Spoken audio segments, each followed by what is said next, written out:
Good morning and welcome to The Point. It is Thursday, July 8th, 2021. Thank you to those of you joining us on the GBN Grenada Broadcasting Network's Facebook page, the Grenada Broadcasting Network's YouTube channel, the website www.gbn.gd, GBN TV, channel 7, 11 and 20. Good morning to the listeners of Classic 105.5, 105.9, and all the folks joining us on Party Grenada and Go to FET Facebook pages. It is a pleasure to have you. This morning, my virtual guest is a son of the soil, I like saying it, Dr. Kellon. Bubb is my virtual guest this morning.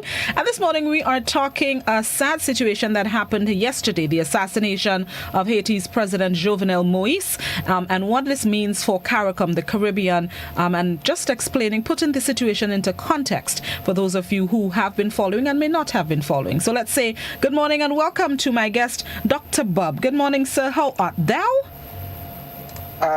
I'm doing very well, Blossom. Good morning to you, and good morning to your listeners, and good morning to the entire national community of Grenada, Caricom, and Petite Martinique. It's certainly a pleasure to be here. A pleasure to have you, sir. Not so pleasant circumstances, but a pleasure to have you.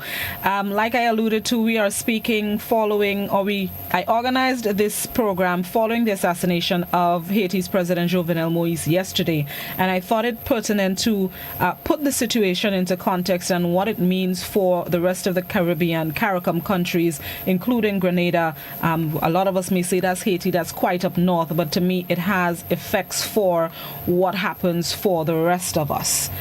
So let's first of all discuss President Moïse's tenure as president, which has been covered in controversy ever since he took office.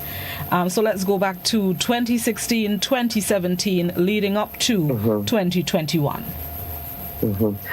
Yes, Blossom. So as you rightly said, I think the assassination yesterday has to be put in proper historic context. But when we're thinking about historic context and significance, the last time that we had an executive assassination in the region, a political assassination, if you will, was in Grenada in 1983, when our own Prime Minister, the late Maurice Bishop, was assassinated ostensibly by members of his own government in 1983, October 19th, 1983. This is the second such political assassination we're witnessing in the region, and it has had the same reaction as the assassination of Maurice Bishop did, and that reaction of shock, surprise, heartbreak, and just the way that it reverberates in us in the Caribbean community and the international community, where you do have a vibrant Haitian diaspora. But I think we have to put yesterday's assassination, as I said, into the context of the ongoing internecine political conflicts in Haiti. And President Moïse, he initially won the first round of elections in October 2016. October 2015. But because there were allegations of voter fraud, normally what happens in Haiti is that you would have a presidential runoff. So if you didn't meet a particular threshold, you're expected to have a runoff with the second round of elections. Now, a second vote was held again in November 2016 in that runoff, and that is where he won more than 55.6% of the votes in that particular election.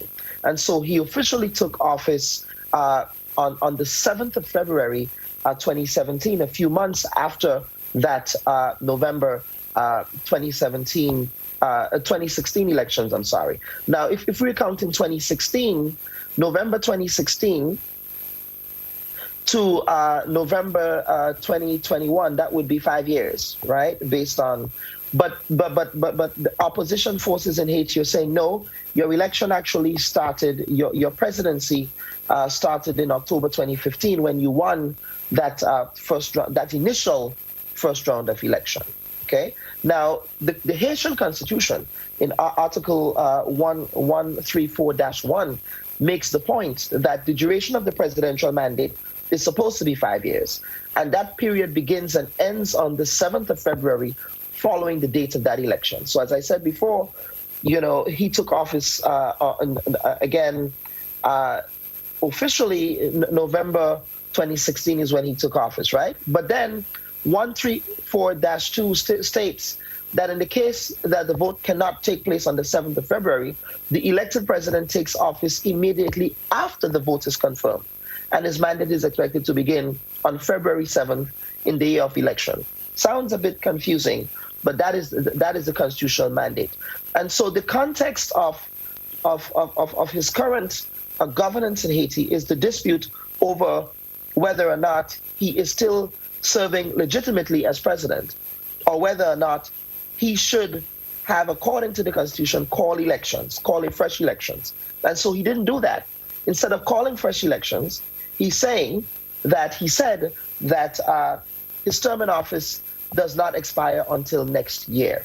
Now, that is one source of the conflict. And so what has President Moise done during that period is that he essentially governed by decree. Okay?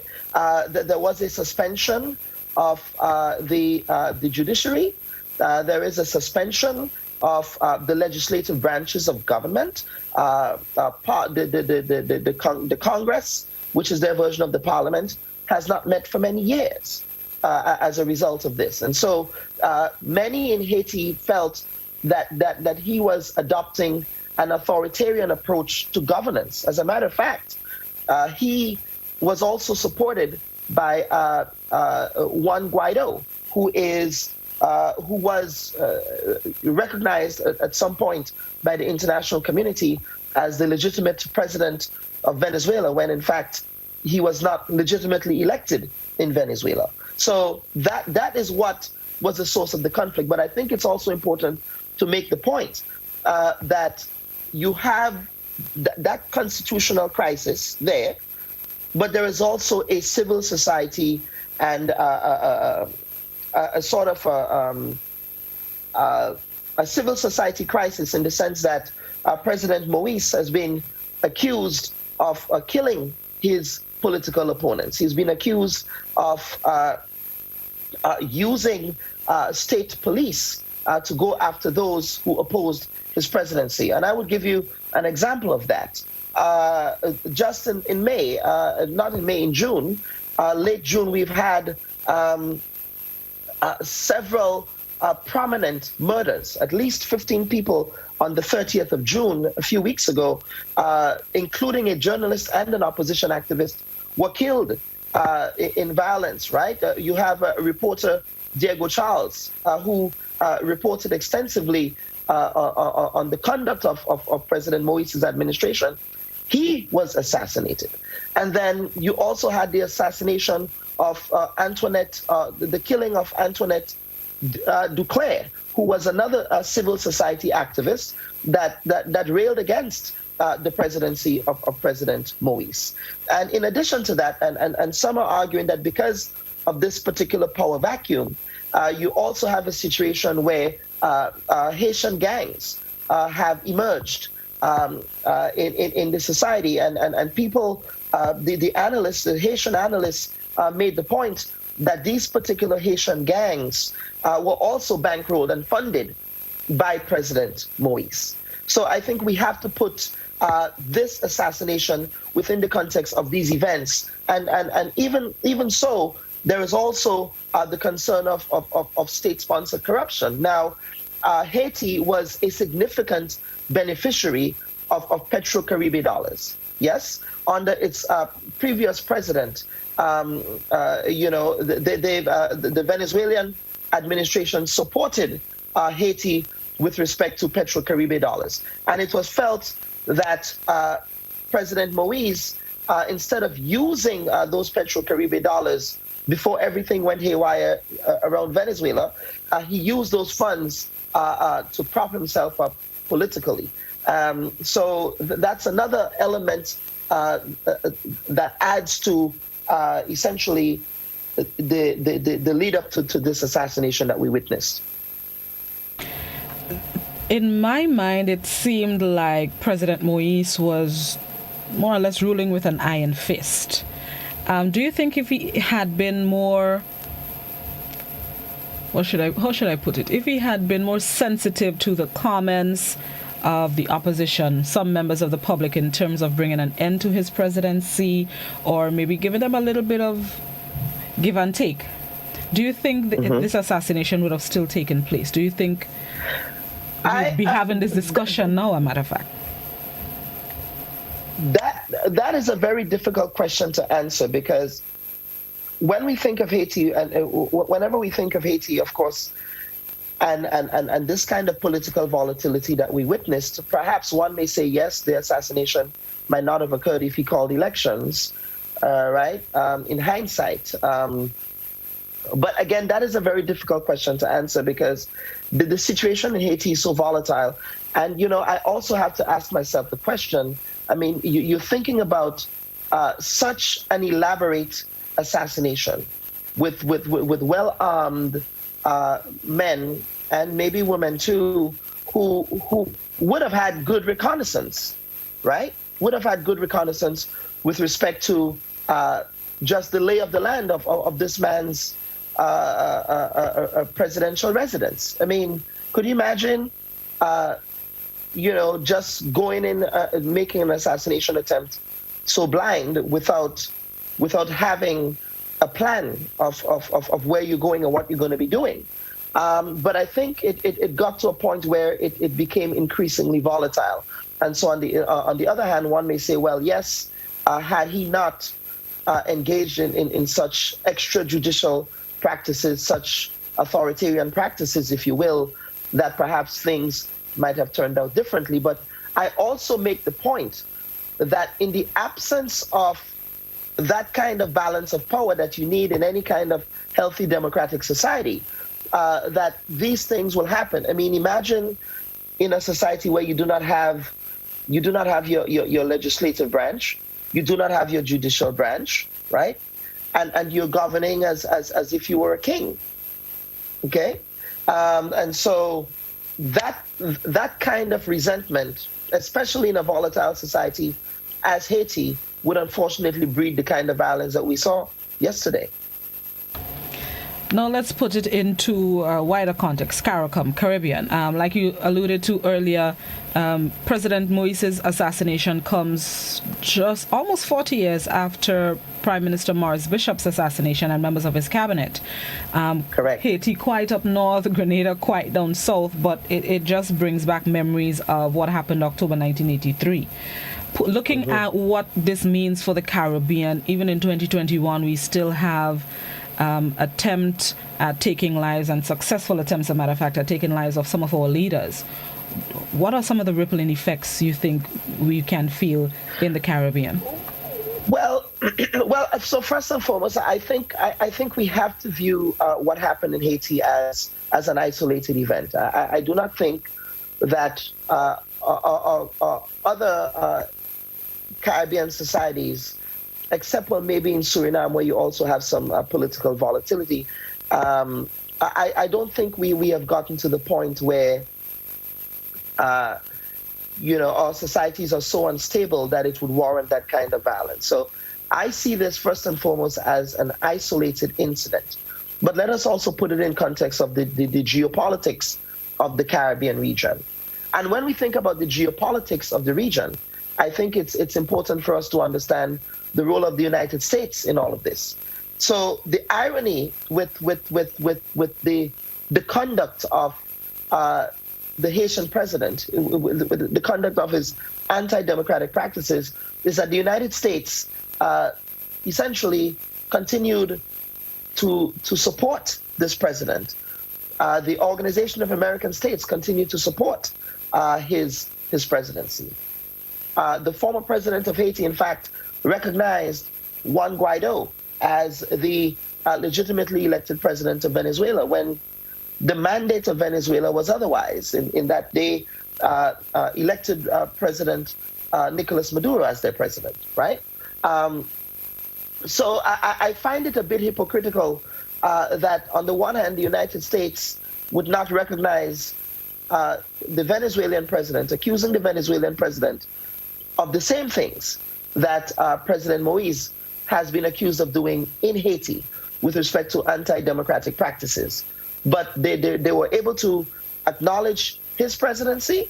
And as a matter of fact, two Haitian American legislators has been calling on the Biden administration and on the Trump administration before that to really adopt a much more fairer approach to the way that they dealt with the political crisis in Haiti.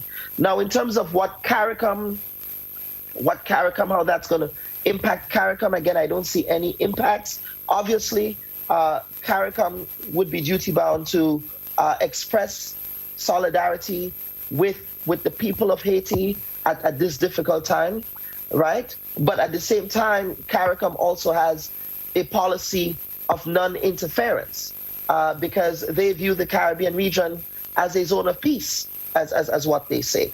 So to the extent that Caricom was attempting to broker any kind of peace agreements between the factions in Haiti, I have not seen that in the way that Caricom went in and attempted to broker an agreement between the competing factions in Venezuela, right? Caricom was very adamant about ensuring that some kind of resolution came of the political crisis in Venezuela. I do not know that Caricom did the same in attempting to broker a peaceful political resolution in the context of Haiti. So therefore, I have to ask myself the question, you are making these statements after the fact. What were you doing during this prolonged period of political crisis? This didn't start with the assassination, and people are paying attention to this now because it is a significant media event. But we have to put this assassination in context of the internecine political and social unrest that has been happening in Haiti over the last 5 years. And that's the next point that I wanted to bring up, Caricom's response. A lot of people following social media yesterday, a lot of people were questioning, well, why is it taking so long for leaders of Caribbean countries to, put out official statements condemning the assassination? And that also brought about discussions about Caribbean countries, Caricom's involvement in what's taking place in individual islands. Haiti, Cuba also comes to mind, specifically its embargo with the U.S., the situation in Venezuela that continues to be an economic crisis in Venezuela, and that's just not too far from us here in Grenada. And like you just said, Caricom, they have a mission of not interfering too much in inter-island issues, but at the same time, it's just a bit, not daunting, but it's kind of sad sometimes the way that we in Caricom respond to certain situations across the region with our brother and sister countries. Correct. Yes, and it's interesting because as a student of history, I always go back to the responses of Caricom during the time of the Maurice Bishop NJM regime. I remember Prime Minister Adams of Barbados and Eugenia Charles of Dominica. These two leaders in particular stand out because they led a campaign to have Grenada invaded by American forces after the fall of the Grenada Revolution. But in addition to that, these two leaders also led a campaign to remove Grenada from membership of Caricom and of the OECS at the time as well, right? And I think what you had before with Adams, and if you're looking at Adams and Eugenia Charles, is just that they were very prescriptive in terms of how to address political hotspots in the region that were not democratic, right? But now I do not know that Caricom has the willpower, quite frankly, to engage in prescriptive solutions to crises that might occur in Haiti. Of course, their position on Cuba has been very consistent. Their position is that they've always advocated for the removal of the embargo. But in addition to making these statements, what else can CARICOM do, right? What else can you do as a region that does not necessarily have that kind of geopolitical sway. Except, of course, we know that right now St. Vincent and the Grenadines, they sit on the United Nations Security Council, but I mean, they're not necessarily representing Caricom. They're representing their sovereignty as a state. So I do not know that, I do not know, and I may get flack for saying this, but I do not know that Caricom has that kind of sway, really, to affect outcomes, to affect political outcomes, to affect socioeconomic outcomes, especially in this period of great economic flux that we're witnessing with respect to COVID-19. I think these leaders, they have perhaps much more pressing issues to worry about at this time. Unemployment, ensuring that the public health and the national health of the population is properly maintained. So that's just my thoughts on that. A comment on Facebook brings up another issue. Somebody on Facebook says, where did the comment just go? Where did the comment just go? Somebody wrote on Facebook, why is it that some of our leaders in the region find it hard to lies? YouTube. Why is it that many politicians want to hold on to power when you are voted by the people and your time has come to give up the power? There's this, I don't want to call it a culture, but there are situations in different countries where a lot of people try to hold on to power. President Moise, Venezuela is another one as well. I was relieved, pleasantly surprised when Cuba, Mr. Castro handed over power. Was it earlier this year or last year to a non-Castro, yes, as I call it, a non-Castro. And we have Prime Minister Dr. Keith Mitchell is the longest serving Prime Minister in the Caribbean. Even with that break, 2003 to 2008, he is still the longest serving Prime Minister in the region. So it seems like there's this situation with holding on to power. Could that be another issue that can affect the region? Well, could it affect the region? I mean, let us think about it. I think Dr. Mitchell in Grenada, as well as Sir James Mitchell in St. Vincent, they're two of the longest-serving center-right politicians in the English-speaking Caribbean, at least. But I think we should look at constitutional remedies because there is a saying that power is intoxicating. And I think when you become a politician or, the power and its trappings is something that can be extremely intoxicating for you and the benefits that derive from that. But there is also the old adage that power corrupts absolutely and absolute power corrupts, right? So I think Grenada had an opportunity, by the way, through a referendum to make some remedial changes to the constitution that would have enabled the country to say, you know what, you're only going to serve for 2 terms. You're term limited to 2 terms. After your 2 terms ends, then you're going to leave. I do not think we have that kind of framework in any of the Caribbean islands just yet. We still beholden to the Westminster form of government. And what I propose is that there ought to be term limits for politicians in democracies. I mean, Cuba is an anomaly in that Cuba is a communist country. So I don't think we can have the same discussion around Cuba there, because in Cuba, as with China, power is handed from one person to the next, sort of based on the communist party structure. The same kind of Politburo structure that exists in Cuba also exists in China, also exists in North Korea, also exists in Vietnam as well, which is also a communist country. But I think what needs to happen is that people need to demand these constitutional changes. You may not want to have it through a referendum, as in the case of Grenada, a referendum failed, but certainly there are constitutional amendments that can be proposed in a system where the parties would be willing to accept those amendments, first of all. And in the case of Grenada, we have sort of a one-party situation in the parliament, if you think about it, that they may not be motivated to say, you know what, we're going to term limit ourselves. Because at the end of the day, politics is also about power. And people do not necessarily want to relinquish power when they have it. And so, but remember, we also have to acknowledge that legitimacy is derived from the people.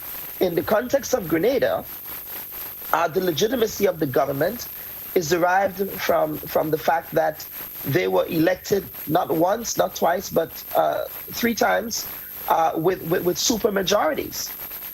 And what does that say about us as a society that we continue to give the ruling party in Grenada that kind of legitimacy?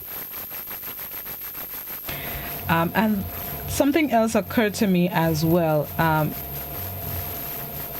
We have when I say we, I mean us in the Caribbean, sometimes we tend to what we call follow fashion. And you stated earlier that you believe the assassination of President Moise was an isolated event, and I agree with you.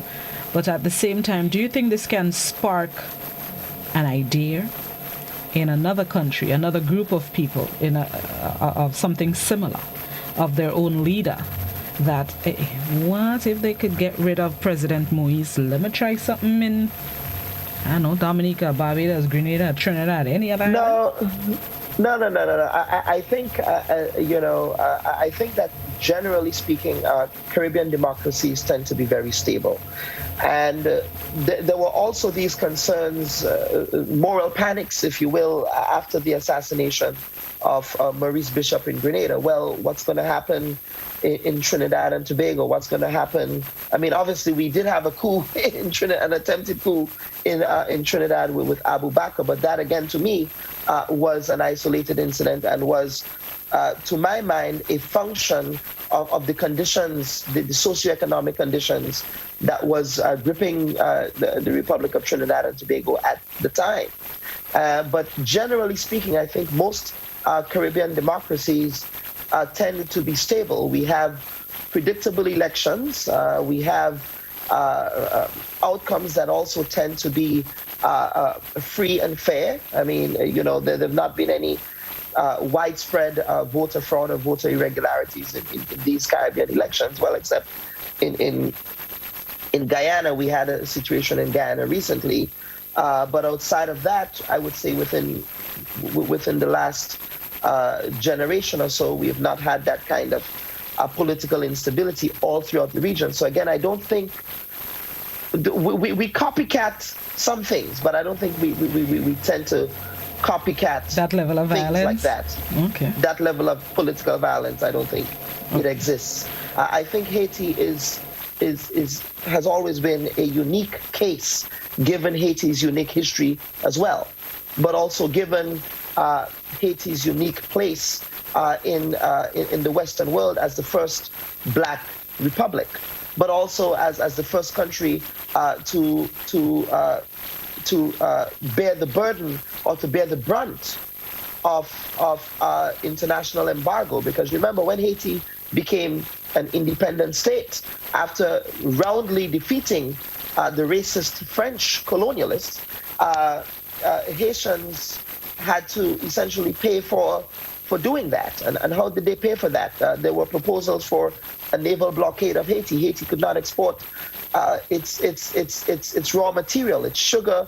And remember, Haiti was also considered the pearl of the Caribbean at the time during colonialism and slavery, because Haiti was perhaps the most lucrative slave trading colony in all of the Western Hemisphere. Now, what happened after that was that the international community said recognizing a Black republic would be a very dangerous thing for countries where you still have slavery, where we still have African people in chains, right? And then we also have to put in context the invasion, the American invasion of Haiti in the early 1900s as well. So in addition to looking at the uniqueness of Haiti's political issues, we also have to look at it within the context of the way that the international community, the Western world in particular, dealt Haiti a very unfair and terrible hand, because Haiti had the audacity to say, you know what, we are going to fight.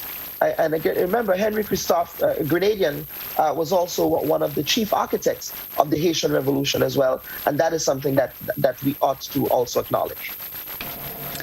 Let's take a break, Mr. Dr. Bubb, and we will be right back with To The Point here on Classic and GBN.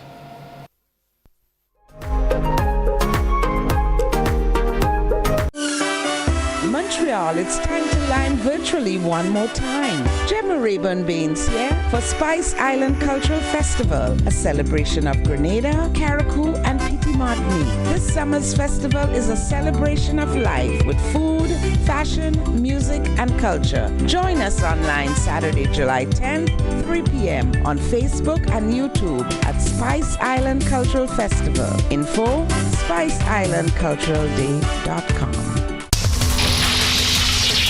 Waiting high up the ladder. Hey, dog, you know what? Yes, man. Yes, You man. got to be from house, huh? All right. Which one, man? From house, Yeah, no problem. Nice. Good movie. Tonight.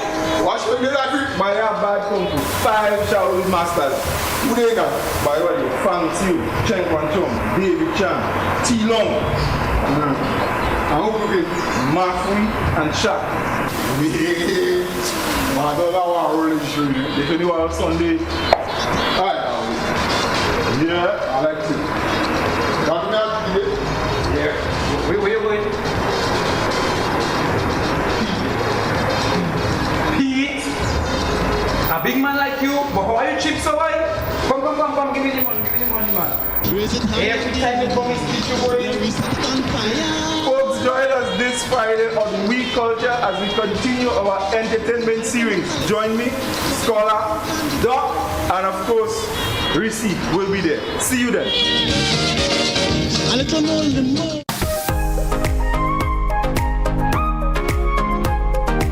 Looking for that injection of vibes and energy, of course? Well, I've got just that. Hi, my name is Gary Mr. Smooth, and I'm inviting you to join me on the Hot Morning Show on Hot 98.5, 98.7 FM. Weekdays, Monday to Friday, 6 to 10 in the morning. I've got a healthy dose of your favorite and most infectious hits sampled with information, news, laughter, and all the other ingredients that go into making the hottest morning show on the radio, The Morning Heat. And while you're at it, don't forget to hit us up on WhatsApp, 435-7517. We've got topics, we've got discussions, calls, voice notes, and so much more. But I can't tell you everything. You gotta tune in. The Hot Morning Show on Hot FM 98.5, 98.7 with yours truly, Gary Mr. Smooth. Kaboom!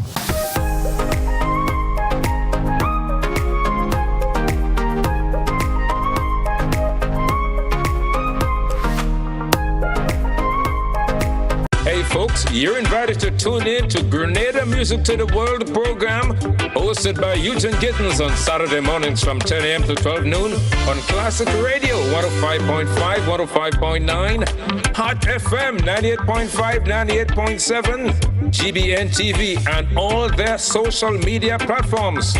The only totally local music program in Grenada, representing all genres of music. So it's Green's Music to the World on Saturday mornings from 10 a.m. to 12 noon on GBN with the music icon himself, Mr. Eugene Gittens. See you then.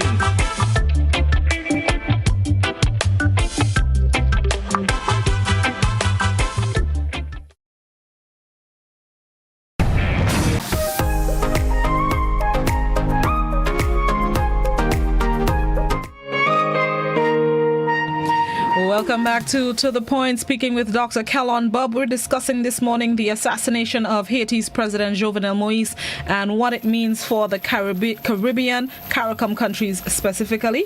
At this point in the program, we are going to invite our viewers and listeners who may have comments, questions, queries, concerns. The phones have been ringing for a little while, so let's get to it. The landline number 435-2041. The WhatsApp number is also 435-2041. Please, only written messages on WhatsApp, and you can continue to post your comments, questions, queries, concerns on Facebook and YouTube. Good morning, caller. Good morning. How are you? I'm good. Something was said on the program this morning about what Caricom was doing toward Haiti. Look, let me tell you, the gentleman. Partly all the prime ministers are in the Western Hemisphere, in the OCS in the country, behaving as the president in Haiti as though they own the country. Look, Mr. Let me raise a point with you. In my own country, I don't know if you know, you peruse our constitution. The constitution provides for workers of this country to get benefit after they reach 6 years from the government, gratuity and pension. The workers not receiving it. But government make rules, make laws to take gratuity and pension. After they serve 4 years and 10 years, they're getting X amount of money when they make 4 or 10 years. These things alone could cause people to state an uproar in the country. They make a law which is above the Constitution because you abandon the Constitution law. And you come and you make something and you take in. So what they make is above the Constitution. This thing alone could cause an uproar in our country. It is, look at our Constitution and you go see. They abandon it. Nobody am paying as to what the Constitution says. But the politicians come and they make a law that when they make 4 or 10 years, they're getting gratuity and pension. And the workers who work in this country, hard, sweat, blood and tears, working up to 60 years and going with a thank you letter. This thing alone, as I say, could cause an uproar in the country. Thank you. Thank you very much. Mr. Bubb? I think the gentleman is speaking to some local conditions in Grenada. I don't know what. I guess he's saying that might have a ripple effect on Grenada. I don't know exactly. He was just pointing out that there are things, different situations can bring different uproars, and what can cause one in Grenada and Grenada is no stranger to that history. I mean, you know, we had our own experience leading up to the Grenada Revolution in 1979, where these socioeconomic conditions on the ground caused a popular movement against what some might say was a despotic dictator himself in the person of Sir Eric Matthew Gary. So again, you know, we look at the atmospherics of Grenada right now. We do have you know, a popular movement, if you will, against the ruling administration. But to the extent that Grenadians are going to take up arms again, I think we've learned from history that in some cases that did not end well. Let's hope. A comment on Facebook. Somebody on Facebook says, Caricom's policy of non-interference in the internal affairs of other countries is hypocritical. Didn't Caricom interfere in Grenada's internal affair and more recently Guyana's elections? So when it's politically expedient, they intervene, and when it's not, they don't. Caricom's response to Haiti is reflective of the general societal attitude of the rest of the Caribbean to Haiti. I see you nodding. Yes, I'm nodding because, you know, we always view Haiti through a lens of sympathy. David Rudder, we always view it through David Rudder's stellar selection, Haiti, I'm Sorry, in which, you know, he really, his song spoke to the tragedy of Haiti. You know, woe it's me, Haiti. Oh, poor Haiti this, poor Haiti that, right? And it's the same approach, just the instead of having empathy, we tend to have sympathy for that fellow Caricom neighbor, when in fact, as the commenter rightly said, the approach, the non-interference approach, tends to be lopsided, if you will, right? But I think, you know, Haiti, and I'm very pro-Haiti. I actually had the chance to visit Haiti not once but twice. And you do see the people just tend to paint Haiti as this place where you only have poor people, when in fact the problem with Haiti is that there is no middle class. You have the extreme poor and the extreme rich. And I stayed in the Pétionville neighborhood. You would think that Pétionville is Lansepine, just because of how affluent the neighborhood is, right? But I think when we are contextualizing Haiti, we have to view Haiti within a broader, not only what is happening on the ground there domestically and politically, but we also have to view it within the broader geopolitical context and within a broader historic context of Haiti's role in shaping Western history. Let me go to a WhatsApp question. Somebody simply asks, what is the true purpose of Caricom?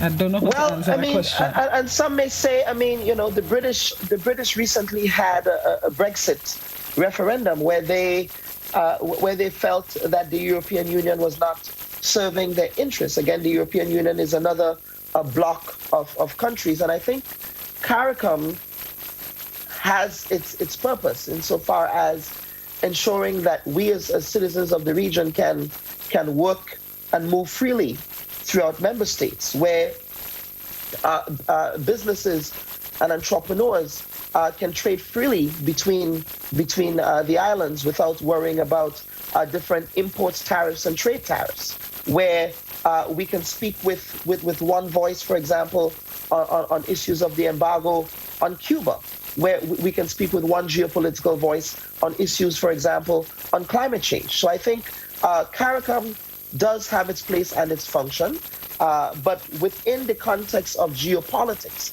I do not think that Caricom is powerful enough that it can make a dent in the way that the Western world is governed. Certainly, it may have a role in things like freedom of movement, economic liberalization. I know that the Grenadian Prime Minister now is using the instrument of the OECS and CARICOM and so on to get rid of roaming charges when we travel. Prime Minister Gaston Brown is going to be using his chairmanship of CARICOM to see how we can use ways of just reducing the taxes on travel between member states. So I think as a function of the way that we as members of the Caribbean civilization, as Dr. Ralph Gonzalez calls us, in ways that we interact with each other, CARICOM has a function in ensuring that they can facilitate those things. I mean, we also have the Caribbean Court of Justice. But I think as Tia Marichal, the late great Tia Marichal, who was a champion of the Federation, right? He probably would be left disillusioned as to the current state of CARICOM. Are we in a situation where one country leaves the Federation, which the Federation was a member state of, you had 10 members in the Federation. When one leaves the Federation, then you have zero. Is that the case? But I think we really have to look at CARICOM within that broader context. Remember, we are still developing countries. We are still small islands. We're also recently independent. Okay, our independence history is relatively new compared to other parts of the industrialized world. So I think we also have to cut us some slack sometimes. But certainly that does not mean that CARICOM needs to pull up on its bootstraps as well. Let's go back to the landline. Good morning, caller. Morning, Blossom. Morning to you, listener. Morning to Dr. Bubb. I agree with him in the sense that when he says people think about Haiti as very only poor. I haven't happened to visit Haiti myself to testify that. But in fact, when I was going to Haiti, people asked me if I'm not afraid and all that kind of stuff, because we really don't consider Haiti as part of us. Genuinely, even when the president came here a couple of years ago, the reception that was given to him was less than honorable. Anyway, but I'm glad also he links the thing with Venezuela, because as I said last night, we are supporting violence to remove leaders in the case of Maduro. and not understanding that could happen anywhere in the region. In fact, a few weeks ago, I and a colleague were talking about the attempted overthrow of the Dominican government in the 80s. And by whom? Mercenaries. And we were talking about the possibility that those things could happen again with the way the world is running. And in fact, as the news is coming out, we are told that the people, the assassins in Haiti, are highly trained foreign folks and things. So are we in a new situation where if people want, they could just come and take these islands as they are, especially we are selling our citizenship to people we don't know who they are. I mean, all these things we have to be considered. And then finally, we need to find a way of how we to communicate with the Haitian folks. We have dismissed them, because of the language barrier. We have to find a way to communicate and see them as part of the family. In fact, we should revert the Haitians, because had it not been for their example, we might not even have an independent Grenada. Thank you very much. Thank you very much. Doc? Yes, Blossom, the caller makes some very salient points, but one of the points that he makes that I want to echo here, it has to do with just the stereotypes and the prejudices that are ascribed to Haiti by persons of the English-speaking Caribbean. Growing up in Grenada, you always hear about people going and buy obia in Haiti, and Haiti's woes is because they work voodoo and obia. Mind you, voodoo and obia are African spiritual practices. Whether you want to believe it or not, that's what it is. And colonialism has taught us otherwise. Organized religion has taught us otherwise. But that's just the reality. That's just the fact of the matter. And so we hear these negative stereotypes. Whenever we think of poverty, people ascribe it to Haiti, as though Haiti is this black sheep of the Caribbean family. That's how we treat Haiti. Unfortunately, that's the reality. But and history has been unkind to us as a nation.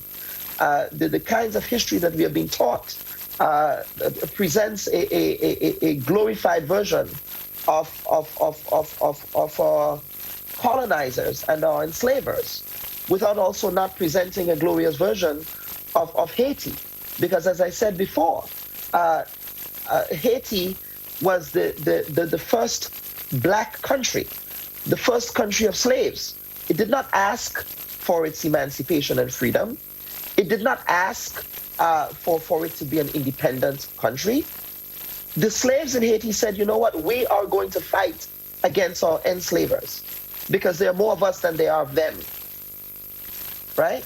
And so the impact of the Haitian Revolution has to also be seen in the context of the ripple effects that it had and the fear that the Haitian Revolution instilled in the slaveholders across the colonies, in both the British, the French, the Dutch colonies throughout the Caribbean region, even in the United States of America. They feared the Haitian Revolution for the impact it would have on the slaves in those colonies, including in Grenada, because it was after the Haitian Revolution, it was after the successful Haitian Revolution that several slave rebellions were held throughout all of the British, French, and Dutch colonies.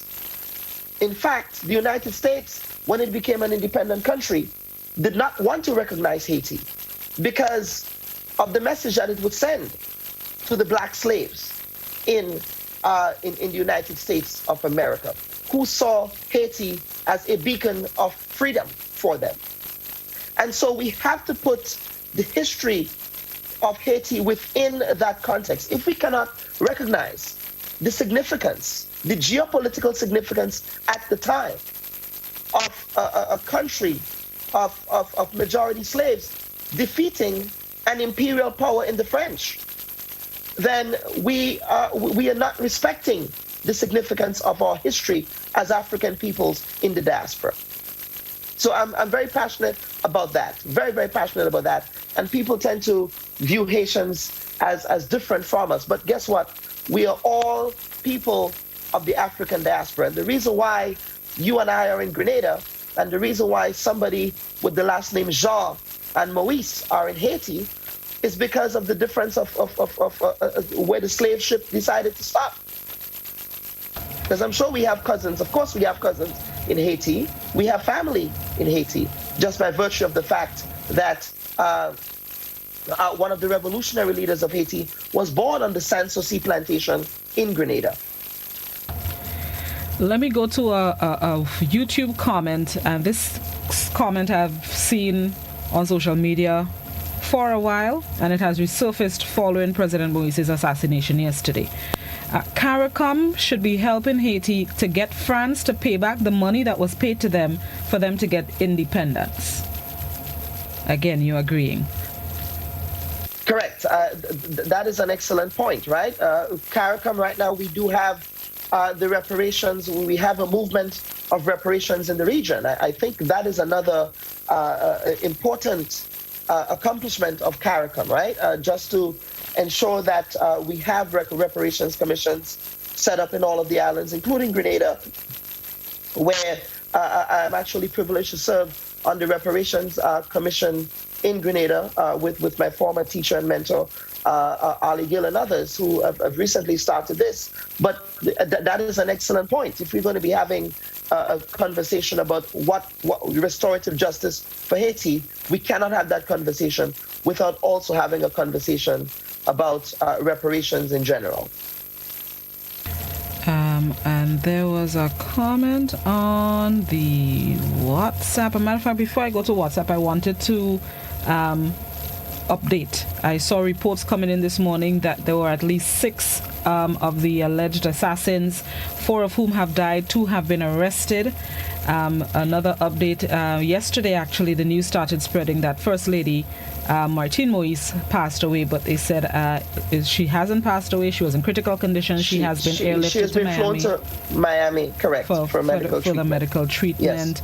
Yes. Do you think this would at least bring the arrest and death of the alleged 6 assassins? Do you think this would bring at least some kind of relief for the people of Haiti, and that they can maybe not rest, but relax a little bit? It may or may not, but I think the political situation in Haiti is still extremely volatile. We're talking about. So remember, we do not have that kind of succession that we need in Haiti right now, because there is that power vacuum. There is no legislature. The legislature is not functioning. The judiciary is not functioning. President Moise, essentially sidelined these 2 independent branches of government. So what happens now in that political vacuum? There's supposed to be an election in November of this year. Hopefully that will cause things to settle down a bit. But perhaps, there's several pathways out of this. And I believe one of the pathways out of this is to get some countries in the West and their neoliberal influencers to have a hands-off approach to Haiti. We cannot think about political stability in Haiti without also thinking about ways in which neoliberalism has affected that country as well. Dr. Bubb, I want to thank you so very much. Any final thoughts? What should be the next move of Caricom, if they can make any further, besides, of course, the statements that have been released overnight? Well, I would love to see Caricom mount the same kind of mission that they mounted in Guyana during Guyana's political crisis after the last elections, after the very hotly contested, questionable outcome elections in Guyana. Caricom mounted a mission there. I would like to see Caricom mount a similar mission to Haiti. They also mounted a mission to Venezuela by way of Chile to get some negotiations happening there between the warring Guaido and Maduro factions. And I think Caricom needs to do the same thing. During the period of the Grenada's own political crisis, they mobilized. Well, I don't think really they mobilized the United States. I think perhaps the United States might have invaded Grenada regardless. But the fact is, they mounted a mission to appeal to the Reagan presidency to have a quote-unquote rescue mission in Grenada. So Caricom does have the capacity to not only make statements, but they also have the capacity to broker agreements between conflicting sides, and I hope that they can do the same for Haiti. Let's hope so as well. Thank you once again, Dr. Bubb. Always appreciate talking with you about matters of national, regional, international importance. Enjoy the rest of your Thursday and be safe. Thank you, Blossom, and good day to you and your listeners. Thank you. A son of the soil, Grenadian Dr. Kellon Bubb, just looking at how the assassination of Haiti's President Jovenel Moïse can affect Caricom, the wider Caribbean. We thank him so very much for being our guest. And thank you, viewers and listeners, for tuning in to The Point this morning. Always appreciate your time, your listenership, your viewership. It's time for me to head on out and make room for Janelle, who is up next with Mid-Morning Buzz. Enjoy the rest of your thankful Thursday. I'll be back tomorrow morning, God willing. Bye-bye.